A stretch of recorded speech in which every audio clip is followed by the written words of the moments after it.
Hello everyone, আশা করি প্রত্যেকে আপনারা ভালো আছেন। আমার চ্যানেল দ্য লাইফ এডিটে আমি অলরেডি একটা ভিডিও আপলোড করেছি এবং তাতে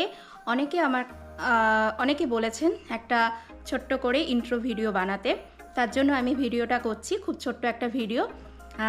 আমার একটা ইন্ট্রোডাকশান আমি দিয়ে রাখি। আমি পায়েল, নাম তো জানেনই। আমি আমার ছেলে মেয়ে এবং হাজব্যান্ডকে নিয়ে আমেরিকা নিবাসী। আমি একজন প্রবাসী বাঙালি এবং আমরা থাকি আমেরিকার ওমাহা শহরে। রিসেন্টলি আমি ইউটিউবে একটা channel the life edit open করেছি। এই চ্যানেলে আমি চেষ্টা করব আমার ইউএসের লাইফস্টাইলের ভিডিও, ট্রাভেল ভিডিও, কখনো কখনো রেসিপি ভিডিও এগুলো আপলোড করার। আপনাদের কাছে অনুরোধ রইল আমার চ্যানেলটা সাবস্ক্রাইব করে, দ্য লাইফ এডিটকে সাবস্ক্রাইব করে আমার পাশে থাকবেন। দেখা হচ্ছে পরের আরেকটি নতুন ভিডিওতে। ততক্ষণের জন্য টাটা, লাভ ইউ।